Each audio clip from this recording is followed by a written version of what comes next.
At 11:47 a.m. on May 29, 1943, Captain James Hartwell climbed into the cockpit of his B-17 at RAF Alconbury, watching the ground crew load the last belt of 50 caliber ammunition into the modified bomber's 17th gun position. 26 years old, 42 combat missions, 0 experience in what he was about to fly. The YB-40 weighed 4,000 pounds more than any flying fortress he'd ever touched. In the 3 months before May, the 8th Air Force had lost 173 B-17s over Europe. Without long-range fighter escorts, German interceptors massacred bomber formations on the return leg from targets deep in the Reich. Focke-Wulf 190s attacked from 12 o'clock high, where B-17 nose guns couldn't track fast enough. Messerschmitt 109s dove through formations, picking off stragglers who fell behind. Crews called it the Gauntlet. Half didn't make 25 missions. The solution seemed obvious. If fighters couldn't escort bombers all the way to Germany and back, turn a bomber into a fighter. Army Air Force's engineers stripped everything from a B-17F that didn't shoot. Bombs gone. Bombardier Station converted to a twin 50 caliber chin turret. Second dorsal turret installed behind the radio room. Single waist guns replaced with twin mounts. Cheek guns added to the forward fuselage. Ammunition capacity tripled to 11,275 rounds. Additional armor plating welded to crew positions. 16 50 caliber machine guns on one aircraft. They called it the YB-40, the Flying Destroyer. Douglas Aircraft in Tulsa completed 12 conversions by March. The 92nd Bombardment Group at Alconbury received them in early May. Colonel William Reed selected 7 crews to fly the first combat test. Hartwell got aircraft 42-5738. His crew called it Hedgehog. The weight made everything wrong. Standard B-17Fs climbed to 20,000 feet in 25 minutes. The YB-40 needed 48. The control yoke felt different, heavier. The aircraft commander who test-flown it at Wright Field told Hartwell the center of gravity sat wrong with all that ammunition behind the bomb bay. But the guns! Hartwell had never seen firepower like this on a bomber. The chin turret alone could shred a Focke-Wulf before it closed to firing range. Every approach vector covered, every angle of attack met with overlapping fields of fire. The mission brief was simple. Escort the main formation to Saint-Nazaire. Attack the submarine pens. 7 YB-40s positioned in the most vulnerable spots. Low squadron, trail element. Anywhere German fighters loved to hunt. Hartwell started the engines at 1:25 p.m. All 4 Wright Cyclones ran smooth. The control tower cleared them for takeoff at 1:50. Hedgehog rolled down the runway with 168 other B-17s following. Target time, 4 p.m. If you want to see how Hartwell's Flying Destroyer performed against the Luftwaffe, please hit that like button. Every like helps us share these forgotten innovations. And please subscribe. Back to Hartwell. The formation reached the French coast at 3:30. Flak bursts dotted the sky over Guernsey. Radio chatter confirmed German fighters scrambling from airfields near Rennes. Hartwell's flight engineer reported fuel consumption tracking higher than briefed. The YB-40 burned more gas climbing to altitude. Saint-Nazaire appeared through broken clouds at 4:02 p.m. The main formation dropped their bombs and turned for home. Empty B-17Fs climbed faster, accelerated quicker. Hartwell pushed the throttles forward. Hedgehog started falling behind. The standard B-17s pulled away at 160 miles per hour. Hartwell had the throttles at maximum continuous power. Hedgehog managed 148. His flight engineer climbed down from the top turret. Technical Sergeant Paul Morrison, 31 years old, 200 hours maintaining B-17s before the YB-40 conversion. He checked the engine instruments and shook his head. Number 3 cylinder head temperature climbing into the red. The extra weight and drag made the Cyclones work harder than they were designed for. Morrison throttled back number 3 engine before it overheated. Hedgehog slowed to 142 miles per hour. The main formation was 3 miles ahead now. 4 miles. Hartwell could see the other 6 YB-40s struggling at the rear of their assigned groups, every one of them falling behind. The radio operator called from the waist. Staff Sergeant Frank Delaney had spotted contrails at 4 o'clock high, German fighters climbing to intercept. Focke-Wulf 190s from Jagdgeschwader 2 based at Vannes. 6 aircraft, maybe 8. They were hunting stragglers. Hartwell keyed the intercom. All gunners track targets. The chin turret gunner reported good visibility. The ball turret rotated smoothly. Both waist gunners confirmed their twin mounts were loaded and tracking. The first Focke-Wulf dove at 5 o'clock. Range 1,200 yards. The tail gunner opened fire at 800. Tracer rounds walked toward the diving fighter. The German pilot broke left and climbed away without firing.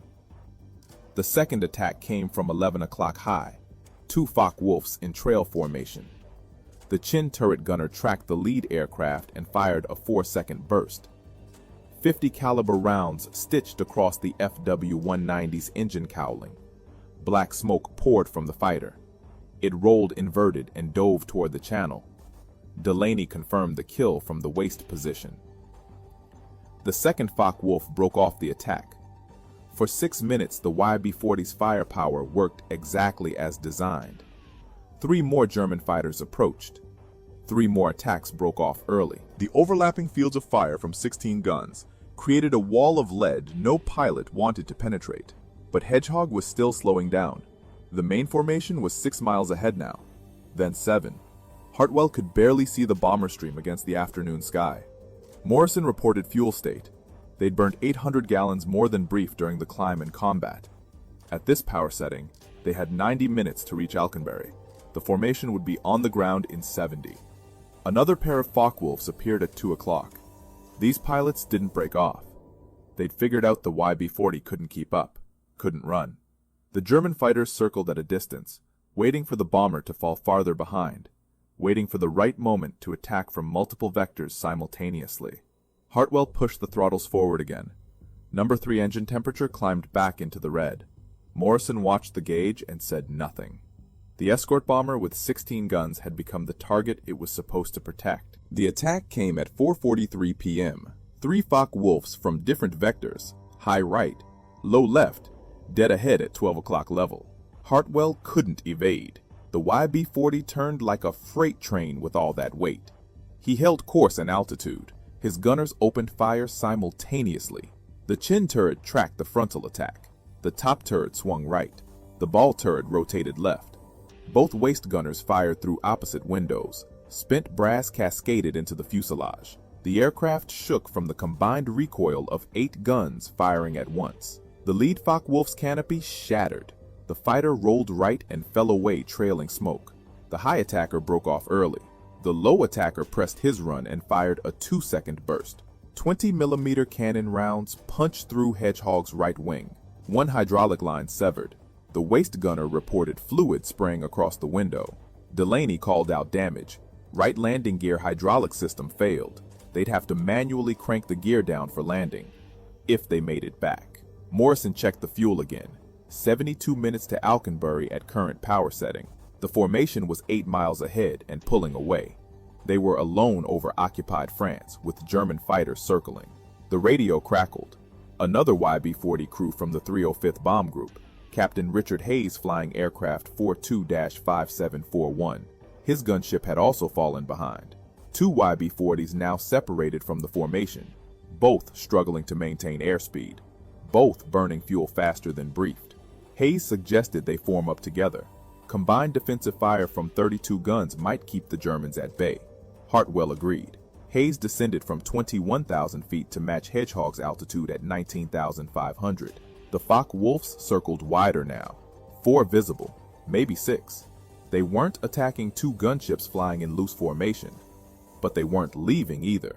At 5:07 p.m., Hartwell crossed the French coast outbound. The channel stretched gray and empty below. 53 miles to the English coast, 41 minutes flying time at their current ground speed. Number 3 engine was running hot. Morrison had pulled the power back twice already.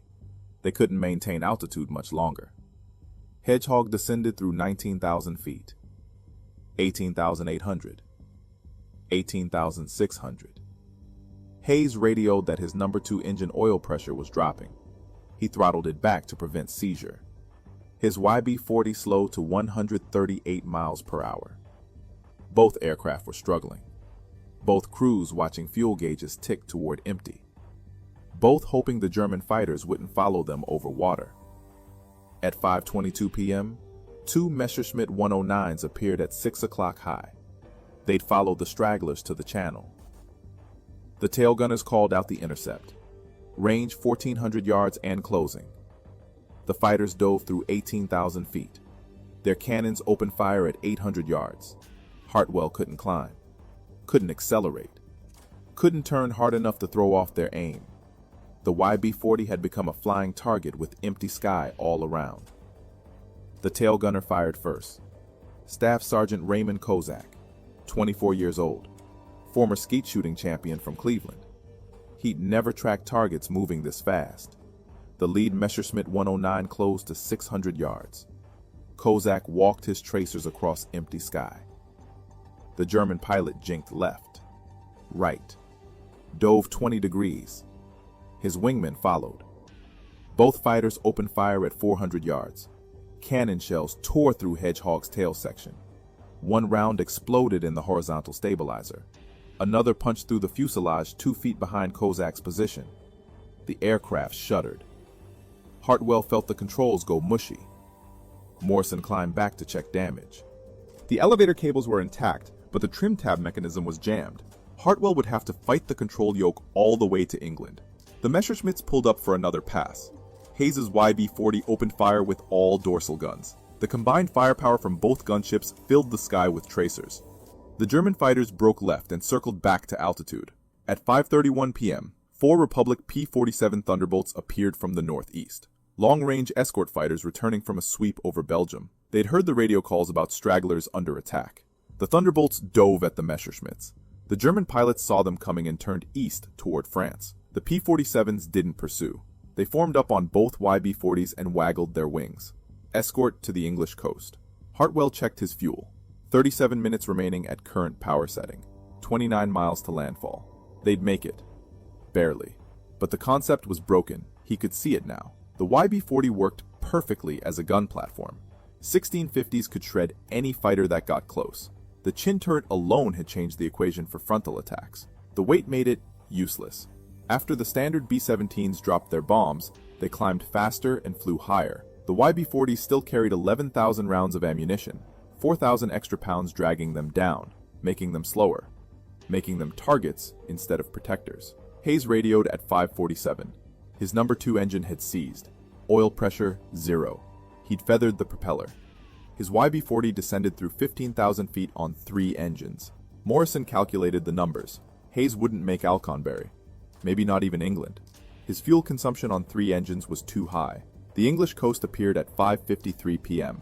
Hayes aimed for the first airfield he could find, RAF Manston on the Kent Peninsula. He called the tower and declared an emergency. They cleared him for immediate landing. Hartwell watched Hayes's YB-40 drop away toward the emergency field. One gunship limping home on 3 engines, another damaged and barely controllable. Both aircraft would require major repairs before flying again. At 6:18 p.m., Hedgehog touched down at Alconbury. Hartwell cranked the landing gear down manually. The right main gear locked with 15 seconds to spare before touchdown. Ground crews counted 16 bullet holes in the fuselage, 1 severed hydraulic line, 1 jammed trim tab, 1 damaged horizontal stabilizer. Colonel Reed was waiting at the hard stand. He wanted Hartwell's assessment immediately. The first combat test of the YB-40 concept. The flying destroyer that was supposed to protect bomber formations all the way to Germany and back. Hartwell shut down the engines and climbed out. His flight suit was soaked with sweat. His hands still shook from fighting the controls for 90 minutes. He looked at Reed and said 3 words that would end the program. It can't keep up. Reed ordered 7 more missions. Maybe the first test was an anomaly. Maybe different tactics would work. Maybe positioning the YB-40s differently in the formation would solve the speed problem. The second mission launched on June 15th against Le Mans. 4 YB-40s flew. All 4 fell behind after the bomb drop. The third mission on June 22nd targeted the IG Farben synthetic rubber plant at Hulls. 11 YB-40s dispatched. 1 aircraft lost to flak and fighters. The remaining 10 struggled home hours after the main formation landed. Engineers at Abbott's Ripton Depot tried modifications. They adjusted the waste gun feeds, changed ammunition loading procedures, moved weight forward to fix the center of gravity. Nothing worked. The fundamental problem remained. A B-17F carrying bombs weighed 65,000 pounds at takeoff. After dropping bombs, it weighed 48,000. The YB-40 weighed 68,000 at takeoff. After combat, it still weighed 64,000. 4,000 pounds of guns and ammunition that couldn't be dropped. On June 28th, 6 YB-40s attacked Saint-Nazaire again. They claimed 1 German fighter destroyed. All 6 fell behind the formation on the return leg. One crew reported they'd been alone over France for 43 minutes. Alone meant vulnerable. The aircraft designed to protect bombers needed protection itself. The 8th Air Force compiled statistics after non-combat missions. 48 sorties flown, 5 confirmed German fighter kills, 2 probable, 1 YB-40 lost. Every single aircraft had fallen behind its formation after the bomb drop. Average separation distance, 7 miles. Average time alone over enemy territory, 38 minutes. Luftwaffe Fighter Chief Adolf Galland reviewed the intelligence reports. German pilots had figured out the YB-40s quickly. The heavily armed bombers looked different. Extra turret visible from any angle. No bomb bay doors. They flew in the most vulnerable positions. After the formation dropped bombs, the YB-40s became stragglers. German fighters focused attacks on stragglers. Galland's assessment was brutal. The YB-40 kills were insignificant, not worth the cost. His pilots would rather attack the flying destroyers than avoid them, easy targets that couldn't run. On July 29th, the last 2 YB-40s flew their final combat mission. Target: U-boat yards at Kiel. Both aircraft fell behind.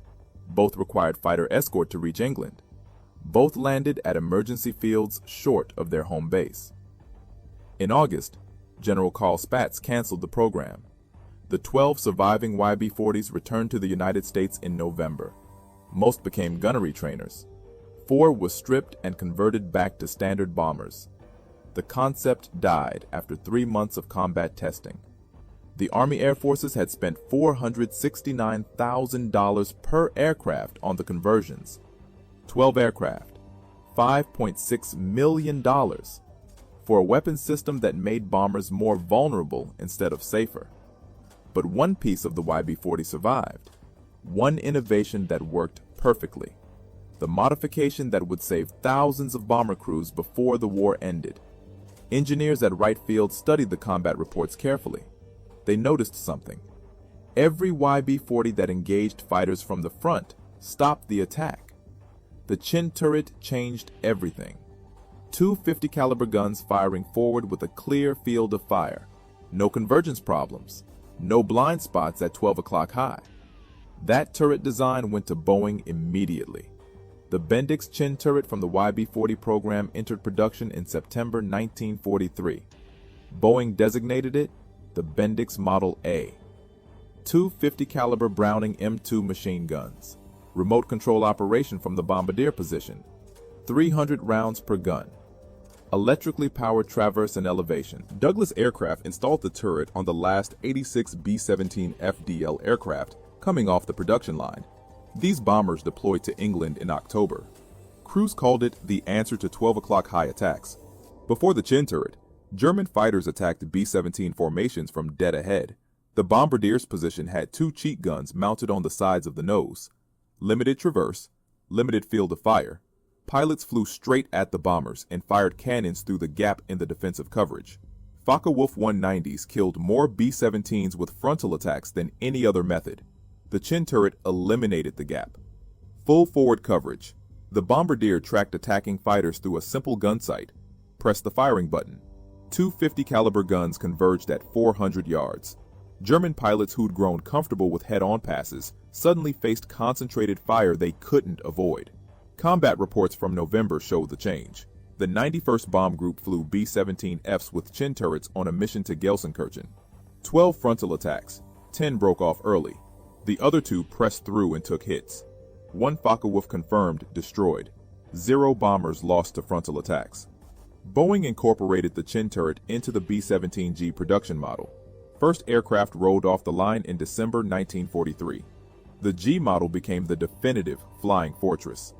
Boeing plants in Seattle and Wichita, Douglas in Long Beach and Tulsa, Vega in Burbank. All 3 manufacturers building B-17Gs with the standardized chin turret. Production ramped fast. 50 aircraft per month in January 1944, 120 per month by March, 230 per month by June. The factories delivered 8,680 B-17Gs before production ended in April 1945. Every single aircraft carried the chin turret that started on the failed YB-40 program. The 303rd Bomb Group transitioned to B-17Gs in February 1944. Their loss rate from frontal attacks dropped from 12% to 3%. The 379th Bomb Group reported similar numbers, 11% to 4%. The 384th tracked their data carefully. Before chin turrets, 43 bombers lost to frontal attacks in 6 months. After chin turrets, 14 lost in 12 months. 8th Air Force statisticians calculated the overall impact. The chin turret reduced bomber losses to frontal attacks by 71% across all groups, all missions, all theaters. By VE Day, the B-17G equipped 26 heavy bombardment groups in Europe, 4 groups in Italy, 2 in the Pacific, 32 groups total. Each group flew 48 aircraft on standard missions. That's 1,536 B-17Gs in combat simultaneously. The YB-40 program lasted 3 months, flew 48 combat sorties, claimed 5 German fighters, cost $5.6 million, failed completely as an escort concept. But the chin turret from those 12 failed gunships flew on 8,680 flying fortresses, protected crews on more than 290,000 combat sorties, saved an estimated 2,300 bomber crews who would have died to frontal attacks without it. The flying destroyer died. Its innovation lived. The chin turret wasn't the only YB-40 innovation that survived.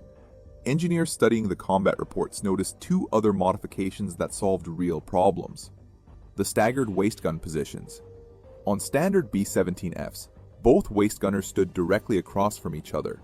They fought for space, bumped into each other during attacks from beam angles, limited each other's field of fire. Combat footage showed waist gunners physically blocking each other while tracking fast-moving targets. The YB-40 had moved the right waist gun position forward by 30 inches. Staggered configuration. Each gunner had room to move, room to swing their guns through full traverse, no more collisions during combat. Boeing incorporated staggered waist positions into the B-17G. Waist gunners reported 40% better field of fire, fewer jams from rushed reloading, better coordination during simultaneous attacks from both sides. The 94th Bomb Group documented their experience. Before staggered positions, average engagement time 12 seconds, before gunners interfered with each other. After, 27 seconds of continuous tracking. The third improvement came from analyzing the YB-40 tail gunner position. Sergeant Kozak had reported limited visibility from the standard tail position during his combat mission. Small windows, restricted view, difficult to track fighters approaching from 6 o'clock low. The Army Air Forces contracted with the Cheyenne Modification Center in Wyoming to redesign the tail position. Larger windows, better visibility above and below, improved gun mounting, enhanced armor protection. They called it the Cheyenne tail. It became standard on late production B-17Gs. 3 innovations from a failed program. Chin turret, staggered waist guns, Cheyenne tail. All 3 incorporated into the B-17G. All 3 saving lives on every mission for the rest of the war. Captain James Hartwell flew 16 more missions in standard B-17Fs. He completed his 25-mission tour in October 1943. Survived. Went home to Pennsylvania. never flew a YB-40 again after that first St. Nazaire mission. But in December, he returned to Alconbury as a training officer. The first B-17Gs were arriving. He watched crews walking around the new bombers, pointing at the chin turret, asking how it worked, where it came from. Hartwell told them about the YB-40, the flying destroyer that couldn't keep up, the gunship that became the target, the 3-month program that failed so badly it got cancelled before summer ended. Then he showed them the turret, explained how bombardiers operated it, demonstrated the field of fire, walked them through the ammunition loading procedure. The crews listened carefully. They understood. The chin turret that would protect them came from an aircraft that failed, an expensive mistake that cost $5.6 million, a weapon system that survived only 3 months of combat testing. One pilot asked Hartwell if the YB-40 was worth it, worth the money, worth the effort, worth the crews who flew those 12 aircraft into combat knowing they'd fall behind. Hartwell looked at the B-17G on the hardstand, the chin turret gleaming in the weak English sunlight. He thought about frontal attacks, about Focke-Wulfs diving through formations at 12 o'clock high, about bombardiers who finally had a weapon that could stop them. He thought about the 8,680 bombers that would carry that turret before the war ended. Worth it, he said. Every mission, every dollar, every bullet hole in Hedgehog's fuselage. The YB-40 taught us how to fail forward. The last YB-40 mission flew on July 29, 1943. By August, the program was officially canceled. By November, all 12 surviving aircraft had returned to the United States. Most became trainers. A few were scrapped. One ended up in a scrapyard scene in the 1946 film The Best Years of Our Lives. No YB-40s survived the war intact. No museums preserved them. No restoration projects brought them back. The flying destroyer disappeared from history. But the innovation lived everywhere. Every B-17G that flew over Europe, every bomber crew that survived a frontal attack, every pilot who made it to 25 missions because a Focke-Wulf broke off early when chin turret tracers found their target. The 8th Air Force flew more than 290,000 combat sorties with B-17Gs. The chin turret fired in anger on approximately 114,000 of those missions. Conservative estimates suggest it directly prevented 2,300 bomber losses. That's 23,000 crew members who came home. The National Museum of the United States Air Force in Dayton displays a B-17G, tail number 4483514, named Shoo Shoo Shoo Baby. Restored to flying condition, the chin turret gleams under the museum lights. A plaque mentions it was standard equipment on all G models. The plaque doesn't mention the YB-40, doesn't explain where the turret came from, doesn't tell the story of 12 aircraft that failed so completely their program lasted 3 months. History remembers successes. The B-17G that helped win the war, the flying fortress that became an icon, the bomber that could take tremendous damage and bring crews home. History forgets failures. The YB-40 that couldn't keep up, the $5.6 million mistake, the flying destroyer that needed protection instead of providing it. But failures teach lessons successes never do. The YB-40 proved that good ideas poorly executed still contain good ideas, that expensive mistakes can generate priceless innovations, that 3 months of combat testing can produce improvements that last years. Boeing engineers didn't see the YB-40 as failure. They saw it as research. They took what worked and fixed what didn't. The chin turret worked, the extra weight didn't. So they kept the turret and dropped the weight. Simple, effective, life-saving. If this story moved you the way it moved us, do me a favor, hit that like button. Every single like tells YouTube to show this story to more people. Hit subscribe and turn on notifications. We're rescuing forgotten stories from dusty archives every single day. Stories about engineers and pilots and crews who turn failures into victories. Real innovation. Real heroism. Drop a comment right now and tell us where you're watching from. Are you watching from the United States, United Kingdom, Canada, Australia? Our community stretches across the entire world. You're not just a viewer. You're part of keeping these memories alive. Tell us your location. Tell us if someone in your family served. Just let us know you're here. Thank you for watching. And thank you for making sure the YB-40 crews don't disappear into silence. They failed spectacularly, but their failure saved thousands. That deserves to be remembered.